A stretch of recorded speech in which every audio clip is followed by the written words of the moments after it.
Hey, welcome back to Photon Studios. Today we're going to be reviewing the 2 premiere episodes of Season 8 of My Little Pony. So without further ado, let's get started.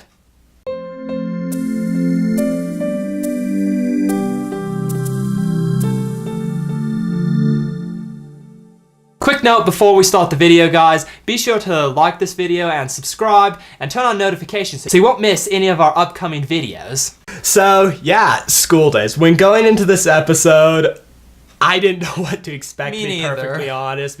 I was almost kind of dreading the school setting. I wonder why. Yeah, definitely. Other Hasbro media, which has had a school setting, hasn't had the best reputation, really. Anyway. We won't name any names. Not giving any names here. The initials are EQG.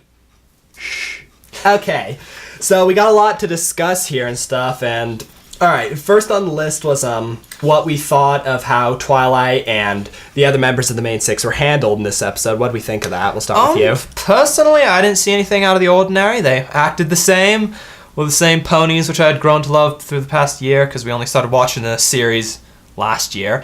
Yeah, but I didn't notice any out of characterness. It was all good. Yeah, I enjoyed it, really. It was pretty funny, though, seeing them all trying to be teachers, especially Rainbow Dash, not wanting to be an egghead. That did not fit in well with her personality. No, it didn't. I hope in future episodes we can actually see how she's handling being Professor Dash. That's going to be interesting. That will be really funny to see in future episodes, and I do hope that they expand on that That's more. for sure. Of course, Rarity's trying to be Professor McGonagall with her glasses and her hair done up in a bun, so yeah, there's that reference. That was funny. Okay.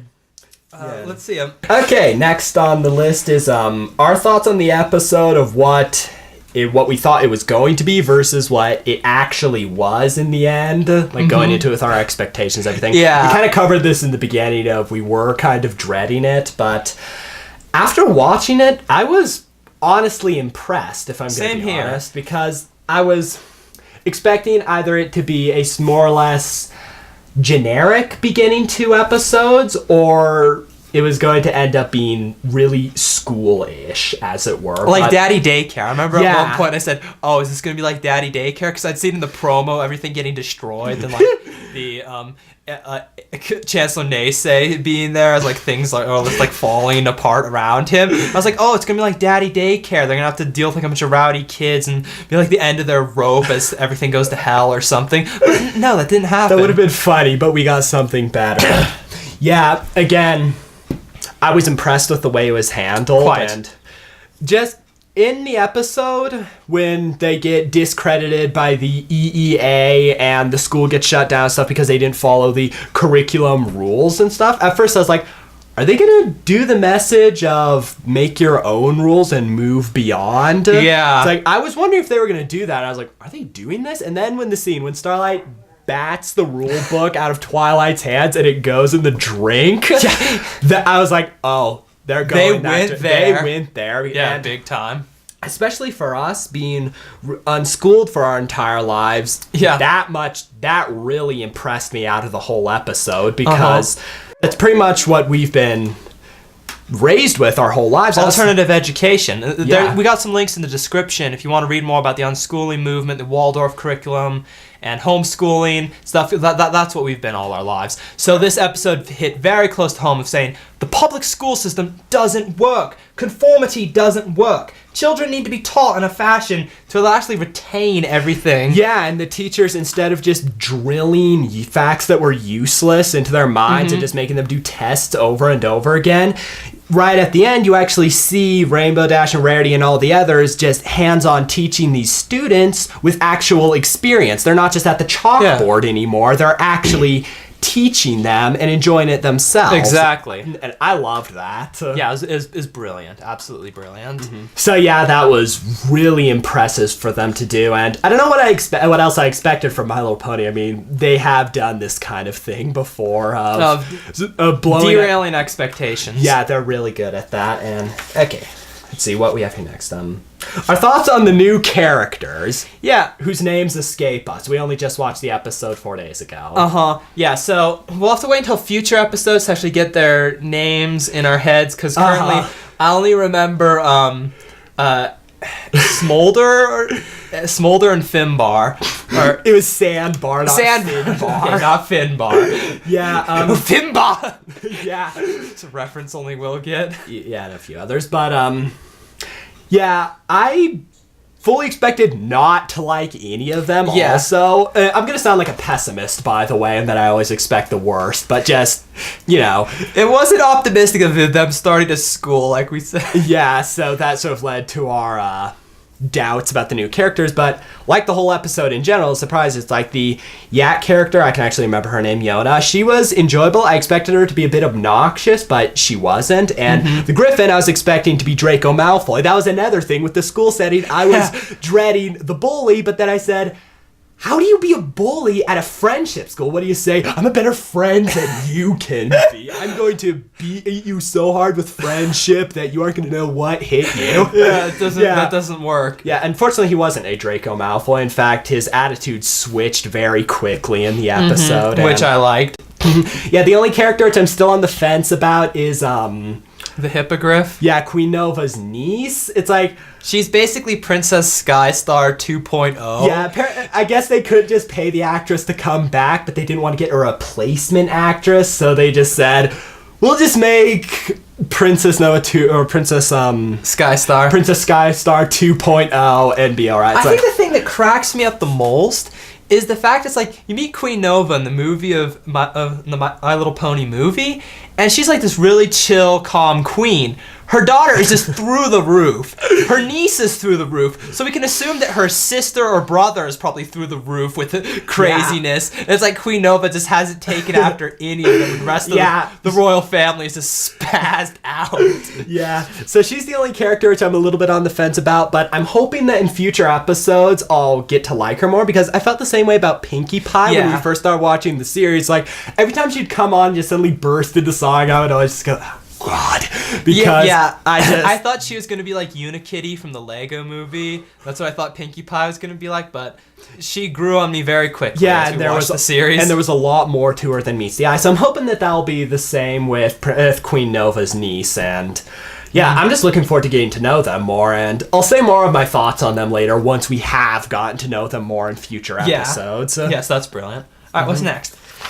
All right, what's next is the world building, which we experienced in the movie and in these 2 episodes. Yeah, first off, everything in the movie is canon to the show, so a certain YouTuber who said that none of this was going to be in the movie, that they were just going to introduce characters that we would never see again, and just not talk about it in the show, eat your heart out, because they did. But yeah, it's been great seeing more of Equestria, and actually learning that Equestria is just one kingdom amongst many. It's just one kingdom amongst many, because then you got the hippogriffs, you got the griffins and dragons and all these other, and even the Changeling Empire. The Changeling Empire. I thought they lived under a bridge, to be honest. I thought the Changelings were just like one nest out in the middle of nowhere, and then it turns out that they're an empire.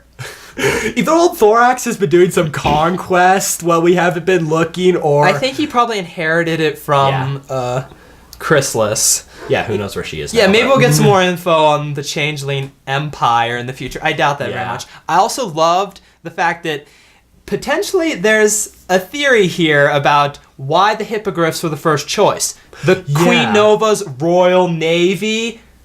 I mean, it sounds like the hippogriffs are a military strength on the oceans. Well, it sounds like they fought back against the Storm King when he was first conquered. It's like they said that they couldn't resist him, and so they fled into the the underwater city, which they had. And with the introduction of the Admiral Hippogriff, sorry, I'm not good with names, but General Sea Spray. General Sea Spray, that was him. It is shaping up to seem that the hippogriffs do have a navy and that they do have a military, and so actually, which I found interesting. Even in the bluffing, that in that scene when all of the lords are arguing with each other about, oh, you took our student. It's not like they're yelling back and forth. It's like the dragons are just like, oh yeah, they're sort of like a flying horde. Then you've got the yaks who have a standing army. The Griffin guy being like, "Oh yeah, tell that to the Griffin army." I'm just like, I don't think they've got an army, frankly. I'm gonna probably do some fan art of what I think all these nations' armies will look like, because I'm a Napoleonic enthusiast. Yeah, we all know that. Yeah. But I'm going to do some pictures like that. So look for those on DeviantArt in the coming months. Link in the description below. Yeah, again, I'm loving how much the world and characters of Equestria is growing and everything. And I really hope that we get to explore more in the future and just continue that exploration and big time. And making new friends, like Twilight said, and stuff like we did in this episode. And speaking of making new friends, I think we've also made new enemies in this premiere. We're talking about Firelord Ozai. I mean, Chancellor Nace. Yeah. I'm going to call it right now. He's going to be a recurring villain. You can all laugh at me if I'm wrong. This video is not going to age well. No, it won't. When we never see him again. Yeah, but for now, he could be a villain. I mean, look at his design. He looks like friggin' Firelord Ozai. His portal is blue fire. Yeah, his beard. It's like he's very powerful with magic. He's too specific in the way that he's designed to just be a throwaway character. Then again, there has been throwaway characters in the past. We may never see him again. But that one line right at the end where Twilight is like, "Oh, our school will help save Equestria," and he's like, "Or destroy it," and then he leaves, and it's like, I get the feeling he may try and do something of like, "Oh, I'm gonna save Equestria," but in the process, he causes so much chaos. Yeah, I think that's gonna be the case. Yeah, we'll see. I'm not gonna be that guy who says this is rock solid, what's gonna happen, and then when proved wrong, I just retreat into my man cave and sulk. We're just gonna put that prediction out there, and we'll see what happens. I mean, it could be pretty funny when we all laugh at us for being wrong. Yeah, and also, but it does kind of make sense of the fact that Chrysalis is the only villain left. Every other villain has been reformed or smashed into pieces. And so it seems like they would introduce a new villain at this point. It makes sense. That would make a lot of sense. Because there's going to be 2 more seasons or more. To our knowledge, there's probably going to be more, to be honest. So it makes sense if a new villain got introduced. So I guess we'll see. Yeah, so... Anything else on the list to talk about? No, not really. That was it. But now for rating the episode of what we thought about it, how it fit into the season, and all that. I think it's brilliant. It's a good opener. I really enjoyed it and would suggest watching it. So yeah, go check it out. I hope you watched it before watching this review, because I'll put a disclaimer in the beginning. Spoilers. Otherwise, it's not going to make much sense what we're talking about. No, it isn't. We're assuming that you watched the episode. But yeah, really good episode. It reminds me of season 7, which I think is the best season since a while. Well, because season 5 and 6 were kind of meh as far as like enjoyment goes. Seasons. Yeah, at some point. Season 7, I enjoyed every episode of that, and season 8, I'm hoping to enjoy every episode as well. And I think we will. So yeah, I think that's a wrap. Make sure to like and subscribe and leave a comment, because we love talking to you guys. And you can head to our website and join our special forums there, where we can hang out and talk more My Little Pony or movies in general.